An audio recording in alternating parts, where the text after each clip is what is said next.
तो कहानी की शुरुआत होती है और हम एक लड़की को पानी में डूबता हुआ देखते हैं। अचानक उसे होश आ जाता है। मालूम होता है कि ये उसका ख्वाब था और जब उसे होश आया तो उसने अपने आप को फांसी से लटका हुआ पाया। वो तड़पती रही। अपने आप को बचाने के लिए उसने मदद की आवाज भी लगाई पर कोई न सुन सका और उसने वहीं पर दम तोड़ दिया। साफ जाहिर था कि तेंथरी यानी लड़की खुद मरना नहीं चाहती थी बल्कि उसे मारा गया था। खैर, सीन कट होकर हमें कुछ दिन पहले तेंथरी को ही दिखाया जाता है जो कि एक डॉक्टर है और हाइड्रोथेरेपी से वो एक बच्चे को जन्म दे रही है। कुछ देर बाद उसके पास नर्स एदा आकर प्यार से उससे पूछती है, क्या हुआ तेंथरी, परेशान लग रही हो? उसका ये पूछना था कि तेंथरी उसकी गोद में सर रखकर रो पड़ी, लेकिन उसने एदा को कुछ नहीं बताया। अगले दिन एदा एक औरत को हाइड्रोथेरेपी रूम तक लेकर आई और अचानक जोर से चीख मार दी कि जैसे उसने कोई भूत देख लिया हो, लेकिन अंदर बस एक कॉकरोच था। फिर वो इस औरत से कहती है, आप यहीं पर वेट कीजिए, मैं डॉक्टर को बुलाकर लाती हूँ। और वो पीछे मुड़ी ही थी कि वो औरत जोर से चिल्लाई और इस मर्तबा देखने पर वहां कोई कॉकरोच नहीं बल्कि तेंथरी की फांसी से लटकी लाश थी। सीन यहाँ से कट होता है और अगले सीन में हमें पीका और इरम नाम की दो लड़कियों को दिखाया जाता है जो एक नए नए बने हुए हॉस्पिटल में आती हैं और बताती हैं कि वो नर्सिंग स्कूल से आई हैं और यहाँ पर इंटर्नशिप करना चाहती हैं। कुछ देर बाद यहाँ पर एक ऑफिसर आता है और इन दोनों से कहता है कि यहाँ पर लड़कियों के लिए कोई इंटर्नशिप नहीं है। आप लोग यहाँ पर आए हैं तो एक रात रुक जाइए, लेकिन कल सुबह को आप चली जाइएगा और डॉक्टर से मैं खुद बात कर लूंगा।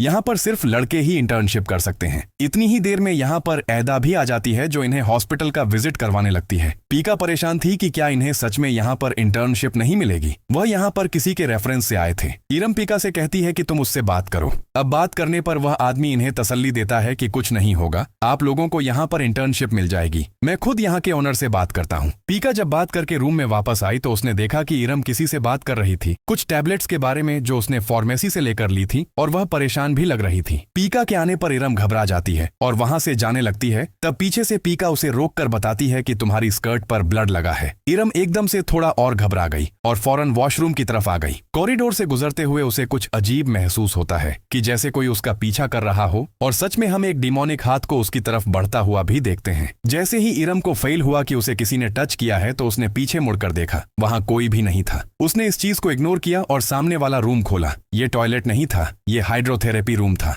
उसे पैड चेंज करना था तो उसने इसी रूम को यूज करने का फैसला किया, लेकिन एकदम से वहीं पर एक नल खुल गया जिसके अंदर से खून निकल रहा था। इरम घबराते हुए उस नल को बंद ही करती है कि पीछे से दूसरा नल खुल जाता है। दूसरे नल का पानी साफ था जिसको इरम इस्तेमाल करने लगी और तभी उसे किसी के कदमों के चलने की आवाजें आईं। उसे ऐसा भी लगा कि जैसे कोई उसके पीछे आकर खड़ा हो गया हो। उसने कर्टन हटाया तो यहाँ भी कोई नहीं था। इरम अब डर गई थी। वो यहाँ से जैसे ही बाहर निकलने लगी तो उसे एक और बर्ड का फील हुआ कि जैसे कोई उसे अपनी तरफ खींच रहा है। इस टाइम हमें उसके पीछे काले हाथों का साया भी दिखाई दिया जो उसके पीछे मुड़ते ही गायब हो गया। तभी उसे आगे से किसी ने आवाज दी। डरकर उसने देखा तो यहाँ पर वह एदा थी जो उससे पूछती है कि तुम यहाँ पर क्या कर रही हो। इरम ने बताया कि मैं वॉशरूम ढूंढते हुए यहाँ आ गई थी। खैर, सुबह होती है और हमें दिखाया जाता है कि पीका ने जिस आदमी से रेफरेंस दिलवाया था उस आदमी ने यहाँ की मैनेजमेंट के डीटो से बात कर ली थी। डीटो इन दोनों से कहता है कि क्योंकि ये हॉस्पिटल 5 साल बाद खुला है, यहाँ पर रिनोवेशन और भी बहुत से काम हैं, इसीलिए मैं आप दोनों को यहाँ पर इंटर्नशिप करने की इजाजत दे देता हूँ। आज उन्हें अपने हॉस्पिटल के कैंपेन के लिए बाहर जाना था। डीटो जो कि डॉक्टर है उसके साथ सारे ही हॉस्पिटल का स्टाफ बाहर जाता है और बाहर एक कैंप भी लगाता है जिस कैंप में कोई भी शहर का आदमी नहीं आता और न ही कोई भी उस हॉस्पिटल में जाने को तैयार था किसी सुसाइड केस की वजह से। पीका जब ये सुनती है तो एकदम से हैरान हो जाती है। डीटो इसके बारे में कहता है कि वो सुसाइड केस आज से सालों पहले हुआ था। मुझे नहीं लगता कि अब उसे डिस्कस करना कोई अक्लमंदी की बात है। डीटो रिंगो से कहता है कि तुम इन लड़कियों को लेकर हॉस्पिटल वापस चले जाओ, मुझे यहाँ कैंप पर ही थोड़ा काम करना है। सब मान जाते हैं सिवाय इरम के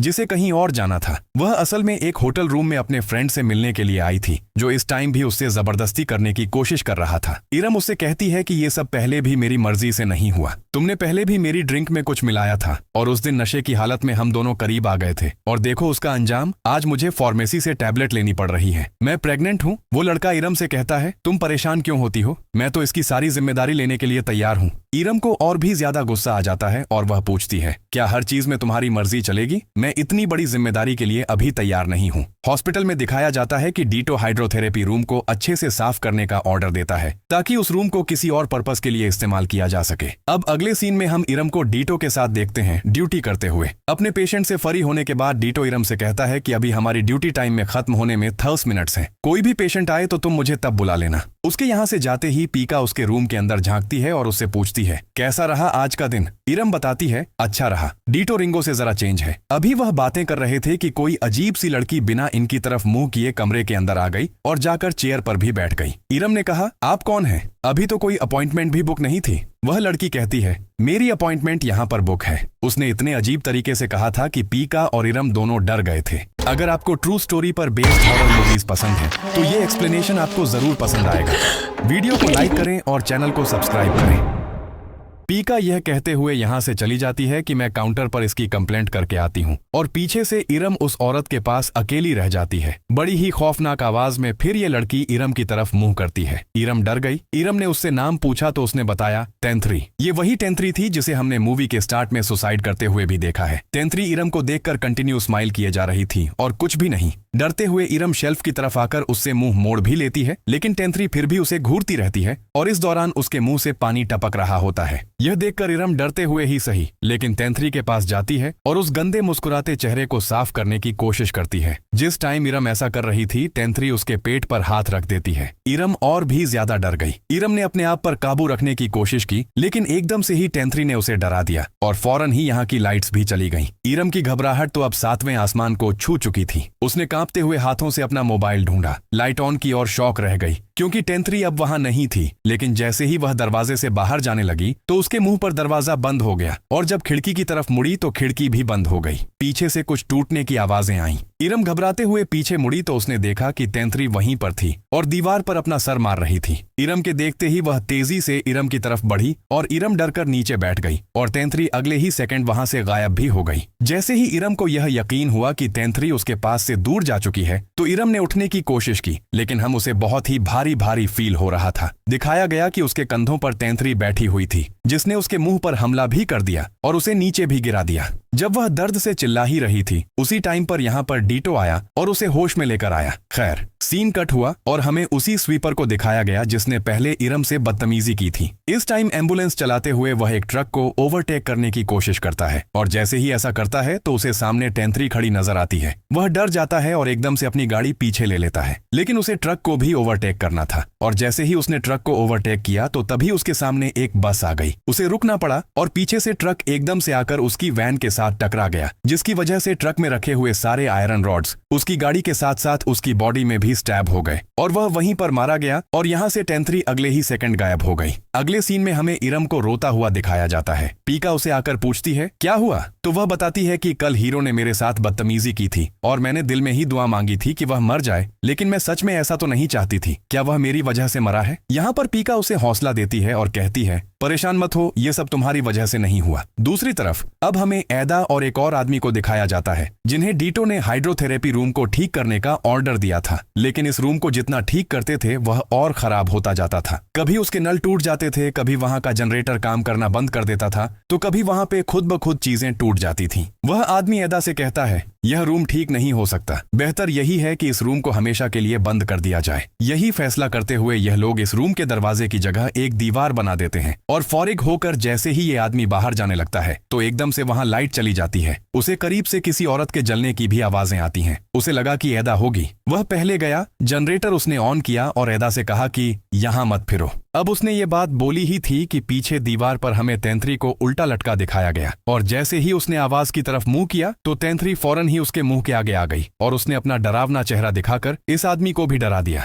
अपने आप को बचाने के लिए वह वहां से ऐसा भागा कि उसने मुड़कर पीछे नहीं देखा। हॉस्पिटल के बाहर वह दरख्तों के पास आ गया और अब जहां पर वह आया था आगे उसके रास्ते में नदी थी जिसे पार करने के लिए वहां पर दरख्त का एक तना रखा गया था। डरते हुए जब वह उस पर चढ़कर इस जगह को पार करने की कोशिश करता है तो उसका बैलेंस खराब होने पर वह नीचे गिर जाता है। इसी तरह लड़खड़ाकर वह अपनी जान तो बचा लेता है, लेकिन जितनी भी मर्तबा वह ऊपर आने की कोशिश कर रहा था वह ऊपर नहीं आ पा रहा था क्योंकि नीचे से टेंथ्री उसे पानी में खींच रही थी और आखिर वह उसे पानी में खींच लेती है। सीन कट होता है और अगले सीन में हम देखते हैं कि ये आदमी हॉस्पिटल वापस आ गया था। वह एदा को ढूंढ रहा था क्योंकि वह एदा को कुछ बताना चाहता था। वह एदा को देख भी लेता है और जब उसे पुकारता है तो एदा बगैर उसकी आवाज सुने वहां से चली जाती है और जब वह उसका पीछा करता है तो अगले रूम में उसे एदा नजर नहीं आती। तभी वहां पे उसका पांव स्लिप होकर वह नीचे गिर जाता है और यहीं पर घास काटने वाली मशीन ऑन होकर उसके ऊपर गिर जाती है और तब तक चलती रहती है जब तक वह आदमी मर नहीं जाता। देखने को मिला कि इस मशीन को तैंत्री ने ही कंट्रोल किया हुआ था और असल में इस आदमी को तैंत्री ने ही मारा। अगले सीन में हम पीका और इरम दोनों को सोते हुए देखते हैं।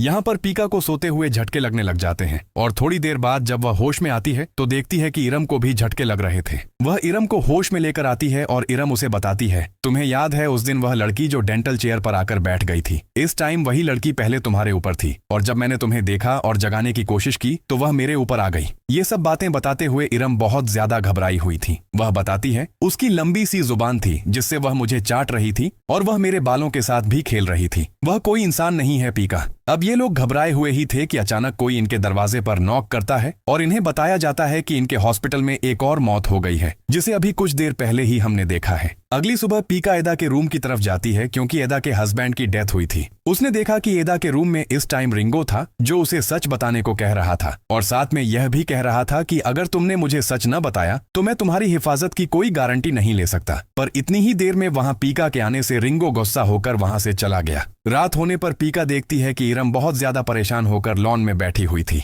वह रो रही थी। पीका उसके पास जाती है और उससे पूछती है, आखिर तुम्हें क्या हुआ है? इरम कुछ बताना नहीं चाहती थी तो पीका ने उससे कहा, अगर तुम मुझे बताऊंगी नहीं तो मैं तुम्हारी मुश्किल कैसे हल करूंगी। उसका यह कहना था कि इरम फूट फूट कर रोने लगी और उसे बताती है कि उसके दोस्त के साथ साथ यहाँ क्लिनिक में भी कई मर्तबा उसके साथ ज्यादती हुई है। पीका ने उससे सवाल किया, क्या हॉस्पिटल में कौन था? इससे पहले कि वह कोई जवाब दे पाती पीका का फोन बज उठता है। सीन कट होकर हमें दिखाया जाता है कि इरम के दोस्त की बाइक को तैंत्री रोक लेती है। वह उससे लिफ्ट मांगती है और इतनी खूबसूरत लड़की को देखते हुए वह लड़का भी लिफ्ट देने के लिए तैयार हो जाता है और उससे पूछता है, कहाँ है तुम्हारा घर? वह उसे घर की डायरेक्शन दिखाती है और उसके पीछे बैठ जाती है। इस टाइम तैंत्री उसे एक ऐसा इल्यूजन दिखाती है कि जैसे वह एक ब्रिज पर हो। वह उसकी कमर को पीछे से पकड़ लेती है और वह लड़का इस एहसास में बाइक की स्पीड तेज कर देता है और वह पहाड़ी से नीचे गिर जाता है क्योंकि असल में यहाँ पे कोई भी ब्रिज नहीं था। पीका को भी जो कॉल आई थी वह इसी एक्सीडेंट के बारे में आई थी, इसीलिए वह फौरन इरम को लेकर निकल जाती है। ये लोग भी उस हॉस्पिटल में जाते हैं तो देखते हैं कि उस लड़की की मॉम बहुत ज्यादा रो रही थी। इरम जब बहुत ज्यादा इमोशनल हो चुकी थी वह उठकर अपने हॉस्पिटल में वापस आती है, जल्दी जल्दी अपना सामान पैक करती है और यहाँ से जाने लगती है। पीका जब उससे सवाल करती है कि तुम ट्रेनिंग क्यों छोड़ रही हो तो इरम कहती है, मैं ट्रेनिंग करूं ही क्यों जब मैंने जाकर डीमंस का ख्याल ही रखना है। वैसे भी वह कौन सा मुझसे कोई बात पूछता है। वह मुझ पर फोर्स करता है। पहले उसने मुझे ड्रिंक किया, मेरे साथ ज्यादती की और उसके बाद जब मैं प्रेग्नेंट हो गई तब उसने मुझे अबॉर्शन करने के लिए फोर्स किया। ये सुनकर पीका शॉक रह गई थी। इतनी बड़ी बातें तो इरम ने उसे बताई नहीं थी। इससे पहले कि पीका उसे कह पाती इरम उससे कहती है कि तुम तो एक फरिश्ता हो, तुम्हें तो जैसे कुछ पता ही नहीं। यह बात सुनकर पीका उससे कहती है, ऐसा नहीं है, डीटो ने पहले मेरे साथ दोस्ती करने की कोशिश की थी और जब उसने जबरदस्ती की मेरे साथ कि मैं उसके रूम में जाऊं तब मैंने उसे छोड़ दिया था और इसी वजह से हम दोनों का ब्रेकअप भी हुआ था। यह बातें सुनकर इरम को पता नहीं क्या होता है। उसकी आंखें किसी शैतान की आंखों में बदल जाती हैं और वह एक भूत जैसी लगने लगती है। वह जोर से चिल्लाती है और उसके बाद बेहोश हो जाती है। सुबह होने पर पीका को पता चलता है कि इरम अपना रेजिग्नेशन लेटर दे चुकी है। वह डीटो से जाकर बात करती है तो डीटो उसे कहता है, हाँ मैंने उसका रेजिग्नेशन एक्सेप्ट कर लिया है क्योंकि अगर कोई यहाँ पर काम करना नहीं चाहता तो मैं उसके साथ जबरदस्ती नहीं करूंगा। अब पीका उससे इस हॉस्पिटल के ओनर के बारे में सवाल करती है जो आज तक यहाँ पर आया ही नहीं था तो डीटो मुस्कुराते हुए उसे कहता है, असल में यहाँ का ओनर मैं खुद हूँ और मैंने अपना नाम और पहचान इसलिए छुपाई हुई है कि मैं अपने स्टाफ को ऑब्जर्व करना चाहता हूँ। पिछली मर्तबा भी ये क्लिनिक बंद हो गया था इसलिए मैं नहीं चाहता कि अब की बार कोई गलती हो। पीका जब उससे हॉस्पिटल के बंद होने के बारे में बात करती है तो वह उसकी बात काट कर चला जाता है, लेकिन अब पीका को यह बात जाननी थी कि आखिर यह हॉस्पिटल बंद कैसे हुआ और यहाँ पर यह सब कुछ जो हो रहा है वह क्यों हो रहा है। सर्च करते हुए उसे पता चलता है कि यहाँ पर टेंथरी नाम की डॉक्टर ने सुसाइड की थी। वह टेंथरी के ऊपर उल्टा सर्च करती है तो टेंथरी के साथ उसे रिंगो की पिक्चर नजर आती है और उसी टाइम उसे रिंगो कंप्यूटर लैब के बाहर खड़ा दिखाई देता है जिसकी वजह से वह डर जाती है और वहां से चली जाती है। वह अब रिंगो की इन्वेस्टिगेशन करना शुरू कर चुकी थी। अगले दिन जब रिंगो हॉस्पिटल से जाता है किसी काम से, तो वह उसका बैग चेक करती है जहां पर न्यूज़पेपर की छोटी छोटी कटिंग्स थीं, जिसमें लंबाया क्लिनिक में एक गायनाकोलॉजिस्ट की डेथ की रिपोर्ट थी। इसके बाद वह उसके बैग से एक एल्बम निकालती है जिसके अंदर पिक्चर्स नहीं थीं बल्कि लड़कियों के बाल थे और उनके ऊपर लड़कियों का नाम भी लिखा हुआ था और इस एल्बम में इरम के भी बाल थे। इतनी देर में यहाँ पर रिंगो भी आ जाता है और पीका डरकर छुप जाती है। रिंगो आते ही अपना बैग चेक करता है तो यहाँ पर उसे एल्बम नहीं मिलता और वह घबरा जाता है। रिंगो जब उस एल्बम को ढूंढने के लिए बाहर जाता है तो पीका भी बाहर भाग जाती है। घबराए हुए वह डीटो से टकरा जाती है और डीटो उससे पूछता है, क्यों इस तरह भाग रही हो? तो वह बताती है कि मेरे हाथ में रिंगो के खिलाफ कुछ सबूत हैं और मुझे लगता है कि टेंथरी के मरने के पीछे और कोई नहीं बल्कि रिंगो है और हो सकता है कि इरम के साथ भी ज्यादती करने वाला रिंगो ही हो। यह बात सुनते हुए डीटो उसे शहर से दूर ले जाता है और उसे बताता है कि टेंथरी की मौजूदगी वह आज भी फाइल कर सकता है। वह उसे बताता है कि टेंथरी इसी हॉस्पिटल में गायनाकोलॉजिस्ट थी, लेकिन फिर मैंने एक दिन देखा कि उसने सुसाइड कर ली थी। इस हॉस्पिटल के बारे में बहुत बातें बनी और आखिर इस हॉस्पिटल को बंद कर दिया गया, लेकिन मैं कहूंगा कि टेंथरी बहुत अच्छी थी। यह सच्चाई बताने के बाद पीका घर वापस आ जाती है और रात में उसे एक अजीब ख्वाब आता है जिसमें वह देखती है कि टेंथरी ने ऐदा के गोद में सर रखा हुआ था और वह रो रही थी। लेकिन अगले ही सीन में टेंथरी एक कब्र के पास थी। वह तेजी से कब्र खोद रही थी अपने हाथों से और जैसे ही इरम उसके अंदर दिखती है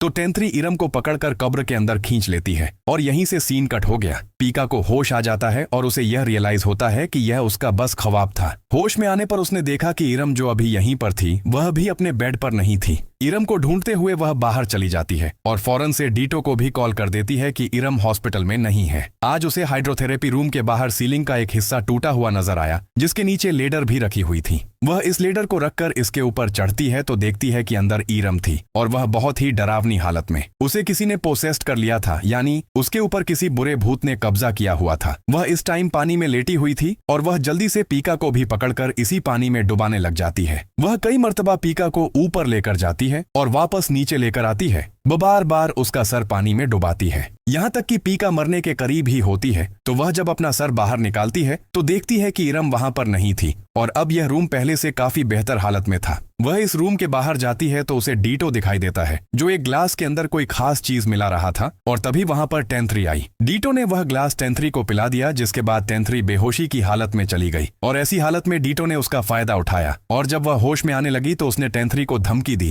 कि अगर तुमने मेरे बारे में किसी को भी कुछ भी बताया तो मैं तुम्हारे साथ साथ तुम्हारी फैमिली को भी मार दूंगा। थोड़ी देर बाद दिखाया जाता है कि टेंथरी किसी को कॉल करके सब कुछ बताने की कोशिश कर रही थी तो डीटो उसे सर से खींचता हुआ हाइड्रोथेरेपी रूम के अंदर ले गया। उसने कहा कि मैंने मना किया था ना कि तुम किसी को इस बारे में नहीं बताओगी, अब इसकी सजा भुगतो। यह कहते हुए वह उसे बालों से पकड़कर बार बार हाइड्रोथेरेपी के अंदर मुंह देता है, यहाँ तक कि टेंथरी मर जाती है। और जब वह मर जाती है तो डीटो यहाँ पर उन दोनों स्वीपर्स को बुलाता है जिनकी पहले ही इस मूवी में डेथ हो चुकी है और उनकी मदद से वह टेंथरी को फांसी पर लटकाता है इस तरह से कि सबको लगे कि यह सुसाइड है। फांसी पे लटकाने के बावजूद भी टेंथरी असल में मरी नहीं थी, उसके जिस्म में जान थी और जब उसे होश आया तो उसने अपने आप को फांसी से उतारने की बहुत कोशिश की और यहाँ पर ऐदा भी आ गई जो उसकी मदद करना चाहती थी, लेकिन डीटो ने उसे रोक लिया और बाद में टेंथरी को मारने के लिए उसका गला तक काट दिया। ये सारे वेंस खत्म होने के बाद पीका अपने आप को दोबारा पानी के अंदर पाती है और देखती है कि इरम भी पानी के अंदर थी। इतने में असली डीटो भी यहाँ आ जाता है और उनसे पूछता है, क्या सब ठीक है?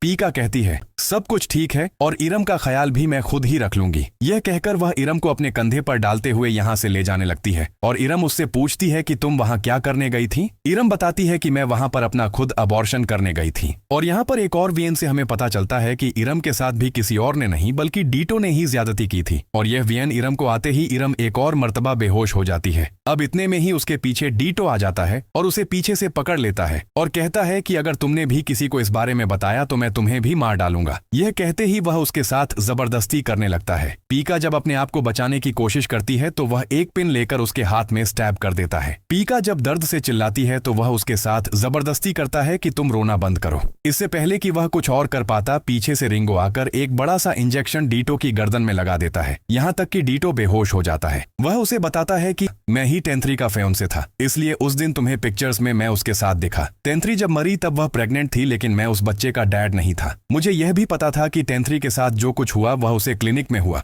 लेकिन मैं पुलिस को इसलिए नहीं बता सका क्योंकि मैं जानता था कि डीटो बहुत ज्यादा होशियार है। इस वजह से मैं खुद भी मुश्किल में आ जाऊंगा। लेकिन उस सब के बावजूद भी मैं टेंथ्री को अपनाना चाहता था। लेकिन अगले ही दिन मुझे टेंथ्री की हॉस्पिटल में लटकी हुई लाश मिली। पीका उसे बताती है कि टेंथ्री अभी भी इसी हॉस्पिटल में है और वह सबको हॉन्ट कर रही है, सबको डरा रही है और अपना बदला भी ले रही है। और इन सारी चीजों को खत्म करने के लिए मुझे लगता है कि हमें उस रूम को खत्म करना होगा। अब ये लोग बातें ही कर रहे थे कि इतने में पीछे से डीटो को होश आ गया और उसने उठकर रिंगो को अपने पास मौजूद एक चाकू से स्टैब कर दिया। और ऐसा करते हुए डीटो बहुत ही बेशर्मी से बोलता है कि हाँ, टेंथ्री मेरे ही बच्चे की मां बनने वाली थी। पीका डरते हुए यहाँ से इरम को ले जाती है, जबकि डीटो यहाँ पर बैठकर सिगरेट जलाकर पीने लग जाता है। और उसके फ्लैशबैक से हमें पता चलता है कि वह ऐसा इसलिए हुआ था क्योंकि उसके डैड ऐसे थे। उसके डैड उसकी मॉम के साथ हमेशा ज्यादती करते थे और वह रोज ऐसा होते देखता था। ऐसे ही वक्त गुजरता रहा और वह बड़ा हो गया। एक दिन उसने इन सारी चीजों को खत्म करने का सोचा और अपने डैड को उसने जूस में जहर मिलाकर मार दिया। इन्हीं ख्यालों में वह अब बोलता है कि वक्त आ गया है कि मैं अपने डैड की तरह तुम सबको मार दूंगा। यह कहकर वह इरम और पीका को ढूंढकर उनके पास आ जाता है। यहाँ पर जब वह इरम और पीका को मारने ही वाला था, पीछे से हमें देखने को मिला कि रिंगो अभी भी जिंदा था। वह घिसटता हुआ अपने आप को पट्टी बांधते हुए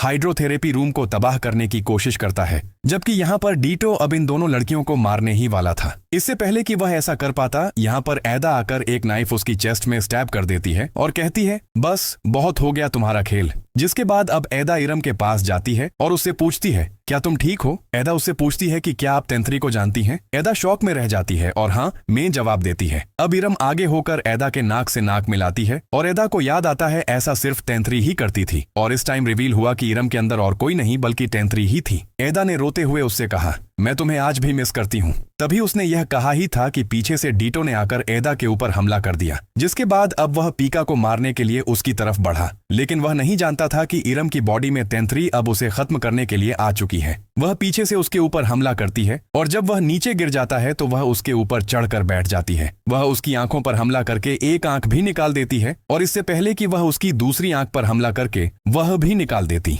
पीका उससे कहती है, बस बहुत हो गया, तुम ये सब जो कर रही हो ये बंद कर दो। तुम्हारा बदला अब पूरा हो गया है। तुम्हारी रूह को भी सुकून चाहिए। हम उस हाइड्रोथेरेपी रूम को खत्म कर रहे हैं, उसके बाद तुम्हारी रूह को सुकून आ जाना चाहिए। ये बातें सुनते ही टेंथ्री इरम की बॉडी को छोड़कर यहाँ से चली जाती है और पीका इरम को लेकर यहाँ से चली जाती है। सीन कट होकर कुछ अरसे बाद का सीन हमें दिखाया जाता है, जहाँ पर डीटो जेल में था, जहाँ उसके पास उसकी एक्स वाइफ मिलने के लिए आई और उसने बताया कि असल में मैंने हॉस्पिटल में टेंथ्री की सोल को देख लिया था। मैं उस दिन भी तुम्हें वार्न करके गई थी, लेकिन तुम मेरी बात नहीं सुन पाए। वह उसकी बातों से बहुत ज्यादा हैरान होता है और तब हमें रिवील होता है कि असल में टेंथ्री अभी भी उसकी एक्स वाइफ की बॉडी में थी और उसे पोसेस्ड किए हुए थी। और बस यही सब दिखाते हुए ये मूवी यहाँ खत्म हो जाती है।